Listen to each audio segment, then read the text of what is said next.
আজকে হচ্ছে গিয়ে আমরা দ্বিতীয় অধ্যায়ের প্রথম পত্র এইচএসসি অর্থনীতির দ্বিতীয় অধ্যায়ের আজকে আমরা মোট উপযোগ, প্রান্তিক উপযোগ এই বিষয়গুলো নিয়ে কাজ করব। ঠিক আছে, এগুলো হচ্ছে আমাদের খুব বেশি ইম্পর্টেন্ট আমাদের এই পরীক্ষার জন্য।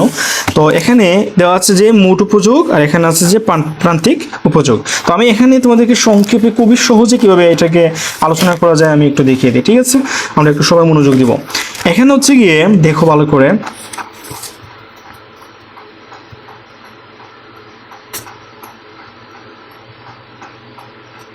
মোট উপযোগকে আমরা সংক্ষেপে কি বলতে পারি? মোট উপযোগ হচ্ছে গিয়ে টি ইউ, টোটাল ইউটিলিটি। ওকে, আচ্ছা, তারপর হচ্ছে গিয়ে আমাদের প্রান্তিক উপযোগ। কি প্রান্তিক? আমি এখানে লিখলাম, এটা কিন্তু খুব মনোযোগ সহকারে কিন্তু দেখতে হবে। ঠিক আছে, এটা কিন্তু তোমাদের জন্য খুব বেশি ইম্পর্টেন্ট, প্রান্তিক উপযোগ। তাহলে প্রান্তিক উপযোগ কি আমরা সংক্ষেপে বলবো এমইউ। এমইউ মানে কি? Marginal utility. Okay, MU. Okay, marginal utility. এই দুইটা আমাদের হচ্ছে কি আজকের টপিক। আর এখানে হচ্ছে কি আমাদের কোয়ান্টিটি। কি এখানে আমরা কিউ দিয়ে দিব, পরিমাণ। ওকে, এখন আমাদেরকে খুব ভালো করে বুঝতে হবে যে মোট উপযোগ আসলে কি এবং প্রান্তিক উপযোগ আসলে কি। ঠিক আছে, আচ্ছা, তোমাদেরকে আমি বলি যে প্রান্তিক উপযোগ হচ্ছে গিয়ে মানে কাইন্ড অফ ইন্টারেস্ট। ঠিক আছে, বা অ্যাট্রাকশন, কোনো কিছু, যে কোনো কিছু হতে পারে অ্যাট্রাকশন। আচ্ছা, এখন মোট উপযোগ আমরা জানি যে মোট মানে কি? মোট। ঠিক আছে, যে সম্পূর্ণ টোটাল, ইন টোটালটা হচ্ছে গিয়ে মোট আমাদের। এখন আমি যদি আম কিনতে যাই, কি কিনতে যাই? আম। ধরলাম হচ্ছে আমার একটা পণ্য, প্রোডাক্ট হচ্ছে গিয়ে ম্যাঙ্গো। কি ম্যাঙ্গো? দ্রব্যটা হচ্ছে গিয়ে আমার এখানে আম, আমটা হচ্ছে গিয়ে কি আমার প্রোডাক্ট, দ্রব্য। ঠিক আছে, এখন প্রথমে আমি গেলাম আমের দোকানে, গিয়ে আমি 1 কেজি আম কিনলাম। কয় কেজি আম? 1 কেজি। ঠিক আছে, 1 কেজি আম কিনলাম। ওকে, এখন আমার 1 কেজি আমের দাম হচ্ছে গিয়ে, এখানে ভালো করে বুঝবা, 1 কেজি আমের দাম হচ্ছে গিয়ে আমাদের এখানে দিলাম কত? 5 টাকা। ঠিক আছে, 5 টাকা। এখানে আমি 5 টাকা, মানে 5 টাকা না, মানে আমার 1 কেজি যে আমার কি আছে, মানে আমের দামটা আছে ওইটা, ওটা কেনার পর আমার মোট যে উপযোগটা মানে কি? আমরা পড়ছি না, উপযোগ মানে কি? তৃপ্তি। কি তৃপ্তি? উপযোগ মানে কি? সন্তুষ্টি, মানে আমার হচ্ছে গিয়ে অভাব পূরণের ক্ষমতা। ঠিক আছে, তাহলে আমি 1 কেজি আম কেনার পর আমার মোট উপযোগ মানে আমার সন্তুষ্টি হয়েছে কত? 5। এটা কোনো এককে মানে প্রকাশ করতে হবে না, জাস্ট আমরা নাম্বার দিব। ঠিক আছে, আচ্ছা, তাহলে আমার 1 কেজি আম কিনে আমি সন্তুষ্টি লাভ করেছি, আমি স্যাটিসফ্যাকশন অর্জন করেছি 5, এবং প্রান্তিক উপযোগ হয়েছে আমার এখানে কত? 5। ঠিক আছে, প্রথমে কিন্তু আমরা সেম রাখবো, একই রকম।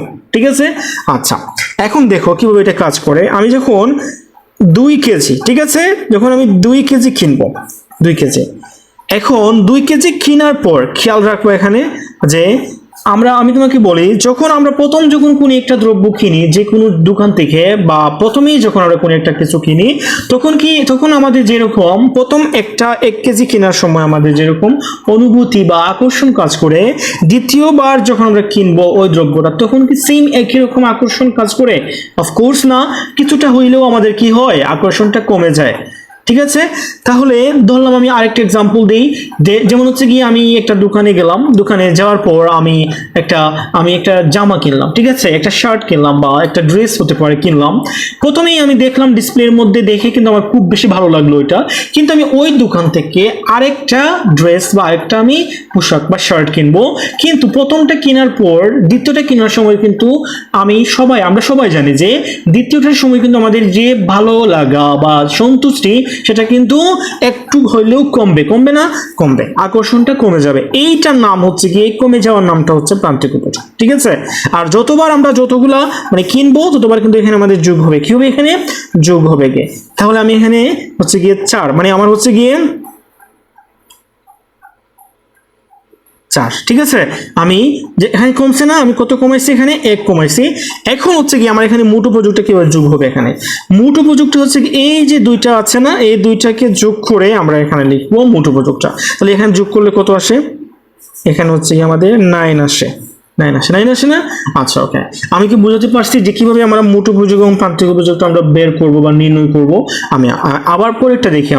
আমি যখন 3 কেজি যখন আমি কি কিনবো? দ্রব্য মানে আমটা কিনবো। তখন কিন্তু সিমিলারলি আমার আকর্ষণটা, আমার যে ইচ্ছেটা সেটাও কিন্তু কমে যাবে। কমে কত আসবে? এখানে 4 থেকে 3 চলে আসবে। ঠিক আছে, আমার এখানে কিন্তু আমি যা দিব সেটা হচ্ছে আমার আকর্ষণ, আর এই আকর্ষণের উপর ডিপেন্ড করবে যে আমার এখানে মোট উপযোগটা কত আসতেছে। মানে আমার মোট উপযোগ মানে কি? আমার সন্তুষ্টির পুরোটা মানে টোটালটা আমার কত আসছে। ঠিক আছে, আর এখানে হচ্ছে আমার মানে সন্তুষ্টি কতটুকু কমতেছে এটা। ঠিক আছে, তাহলে আমার প্রথমে ছিল 5 সন্তুষ্টি, দেন হয়েছে আমার 4, তারপর কমে হয়েছে 3। এখন হচ্ছে কি আমরা কি করব? এই 3 এর সাথে আমরা এই 9টাকে যোগ করে আমরা এখানে বসাবো। ঠিক আছে, তাহলে আমরা এখানে কত হয়েছে? 3 আর 9 হচ্ছে কি 12। এটা হচ্ছে আমাদের মোট উপযোগ, এটা হচ্ছে আমাদের প্রান্তিক উপযোগ। ঠিক আছে, এটা হচ্ছে আমাদের প্রান্তিক উপযোগ।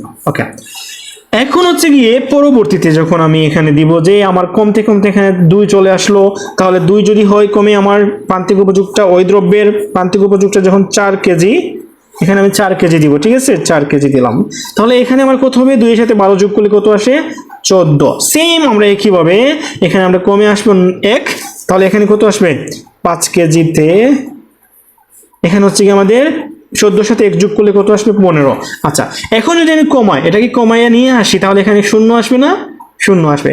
যদি 0 আসে তাহলে আমরা 0 সাথে যদি 15 যোগ করি তাহলে আমাদের কত আসবে? এখানে মোট উপযোগটা হচ্ছে আমাদের 15। তারপর যদি আমরা এখানে কমাইয়া নিয়ে আসি তাহলে এখানে কত আসে? এখানে হচ্ছে কি -1, ঋণাত্মক হয়ে যায়। আর ঋণাত্মক হয়ে গেলে আমাদের এইটাও কত আসবে? 7 কেজি। এখানেও ঠিক আমরা এখানে যদি যোগ করি তাহলে প্লাসে মাইনাসে কত হবে? প্লাস মাইনাসে বিয়োগ হবে, আর বিয়োগ করলে কি হয়? এখানে বড় সংখ্যার আগে হচ্ছে প্লাস, আর আমাদের এখানে হচ্ছে কি 1 বিয়োগ করলে আমাদের 14 হবে। তার মানে কি, যখন এটা দেখো এখানে কিন্তু আমাদের একটা কোয়েশ্চেন আছে। দেখো এখানে একটা কোয়েশ্চেন আছে, কোয়েশ্চেনটা হচ্ছে গিয়ে মোট উপযোগ এবং প্রান্তিক উপযোগের মধ্যে সম্পর্ক। এই যে দেখো, মোট উপযোগ এবং প্রান্তিক উপযোগের মধ্যে সম্পর্ক, এই যে কোয়েশ্চেন আছে না, এই কোয়েশ্চেনটা কিন্তু খুবই ভালো করে রিলেট করবে আমাদের এই যে বিষয়টা, এই যে আমাদের একটা স্ট্রাকচার আছে না, এই স্ট্রাকচারের উপরে কিন্তু আমাদের এই কোয়েশ্চেনের অ্যান্সারটা রিলেট করবে, মানে ডিপেন্ড করবে। ঠিক আছে, যেমন হচ্ছে গিয়ে যখন আমাদের মোট উপযোগ যখন কি হয় গিয়া 5, তখন প্রান্তিক উপযোগ হচ্ছে গিয়ে 5। প্রান্তিক উপযোগ যখন কমে তখন মোট উপযোগটা বাড়ে, এবং প্রান্তিক উপযোগ যখন আবার কমে তখনও মোট উপযোগটা বাড়ে। প্রান্তিক উপযোগ যখন কমতে থাকে তখন মোট উপযোগটাও কি হয়? বাড়তে থাকে। এক পর্যায়ে কি হয়? প্রান্তিক উপযোগটা কমতে কমতে যখন সর্বনিম্ন হয়ে যায়, কি হয়ে যায়? সর্বনিম্ন। এই যে এটা হচ্ছে কি সর্বনিম্ন। দেখো এখানে কিন্তু প্রান্তিক উপযোগটা মানে কমতে কমতে পজিটিভ ছিল, পজিটিভ থাকার কারণে এখানে কিন্তু কি হয়েছে? এখানে বেড়েছে, এখানে কিন্তু বেড়েছে, প্রত্যেকটা মোট উপযোগটা বেড়েছে। বা কিরকম বেড়েছে, এটা প্যাটার্ন বা কাইন্ডটা কিরকম? এটা হচ্ছে গিয়ে এটা ক্রমবর্ধমান হারে বেড়েছে। ওকে, আচ্ছা, এটা হচ্ছে গিয়ে কমেছে প্রান্তিক উপযোগটা। কিন্তু যখন প্রান্তিক উপযোগটা যখন কি হয়েছে? সর্বনিম্ন হয়ে গেছে। কি হয়ে গেছে?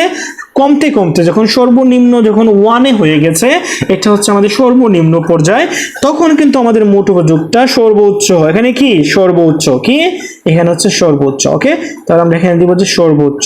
তাহলে আমাদের যে ভাষা আসবে, আমাদের যে লেখার সময় যে আমাদের সেন্টেন্স আসবে, বাক্য আসবে, সেটা হচ্ছে গিয়ে প্রান্তিক উপযোগ যখন কমতে কমতে বা হ্রাস পেতে পেতে যখন সর্বনিম্ন হয়ে যায় তখন মোট উপযোগটা সর্বোচ্চ হয়ে যায়। কি হয়ে যায়? সর্বোচ্চ হয়ে যায়। তারপর যখন প্রান্তিক উপযোগ কমতে কমতে 0 হয়ে যায়, কি হয়? যখন প্রান্তিক উপযোগ 0 হয় তখন মোট উপযোগ কি হয়? সর্বোচ্চই থাকে, মানে হচ্ছে কি বাড়েও না কমেও না, একই রকম থাকে। ঠিক আছে, আচ্ছা, যখন প্রান্তিক উপযোগ আবার কমে যখন ঋণাত্মক হয়ে যায়, মানে মাইনাস হয়ে যায়, তখন কিন্তু আবার কি হয়ে যায়? এখানে রিভার্স হয়, মানে হচ্ছে মোট উপযোগটা আবার সর্বোচ্চ থেকে কমতে শুরু করে। এইটা হচ্ছে আমাদের মোট উপযোগ এবং প্রান্তিক উপযোগের মধ্যে সম্পর্ক। ঠিক আছে, এটা কিন্তু খুবই ভালো। দেখো এখানে একটা পয়েন্ট আসছে যে মোট উপযোগ যখন ঋণাত্মক হয় না, মানে ঋণাত্মক না হওয়া পর্যন্ত, মানে প্রান্তিক উপযোগ 0 হওয়ার পর ঋণাত্মক হতে পারে এখানে বলছে। আমি কিন্তু তোমাদেরকে এই যে এইভাবে বলছি না, আমি যেভাবে বলছি এইভাবে যদি লিখো মোট উপযোগ এবং প্রান্তিক উপযোগের মধ্যে সম্পর্ক, তাহলে তোমাদের জন্য খুব বেশি ইজি হবে। তোমরা সবাই ইফোর্টলেসলি কিন্তু পরীক্ষার খাতায় লিখতে পারবে। তো তোমরা যদি চাও তাহলে আমি মোট উপযোগ এবং প্রান্তিক উপযোগের মধ্যে সম্পর্ক সেটা খুব সুন্দর করে লিখে দিব। ঠিক আছে, তাহলে আমরা কি বুঝতে পেরেছি মোট উপযোগ এবং প্রান্তিক উপযোগ আসলে কিভাবে নির্ণয় করতে হয় বা কিভাবে বের করতে হয়। যে প্রান্তিক উপযোগটা আমরা সমান সমান ধরবো, প্রথমে এই যে সমান সমান ধরবো একটা সংখ্যা, এবং আমরা যখন এখানে পরিমাণ বাড়াবো, মানে পরিমাণ কি কোয়ান্টিটি বাড়াবো, যখন আমরা এখানে 1 কেজি থেকে 2 কেজি 3 কেজি 4 কেজি 5 কেজি, যখন আমরা কেজি বাড়াচ্ছি, পরিমাণ বাড়াচ্ছি, তখন কি হচ্ছে আমাদের প্রান্তিক উপযোগটা কমতেছে, এবং কমার পর কিন্তু মোট উপযোগটা বাড়তেছে। আর বাড়াটা কিভাবে আমরা নির্ণয় করি, এই যে যোগ করে করে, কিভাবে যোগ করে করে, ঠিক আছে। আমরা পড়েছিলাম না ক্রমযোজিত সংখ্যা বের করতে হয় কিভাবে, ক্রমযোজিত গুণসংখ্যা যেভাবে বের করতে হয়, ঠিক সিমিলারলি কিভাবে কিন্তু এটাও বের করতে হয়। আই থিঙ্ক তোমরা সবাই বুঝতে পেরেছো কিভাবে মোট উপযোগ এবং প্রান্তিক উপযোগ বের করতে হয়। নেক্সট ক্লাসে আমরা মোট উপযোগ এবং প্রান্তিক উপযোগের যে চিত্র আছে, ওই যে এখানে যে সূচি আমি লিখছি, এই সূচিটা আমি খুব সুন্দর করে তোমাদেরকে এখানে আমি মেনশন করব নেক্সট ক্লাসে, এবং ওই সূচি থেকে আমরা খুব সুন্দর করে চিত্র তৈরি করব। আল্লাহ হাফিজ, সি ইউ নেক্সট ক্লাস।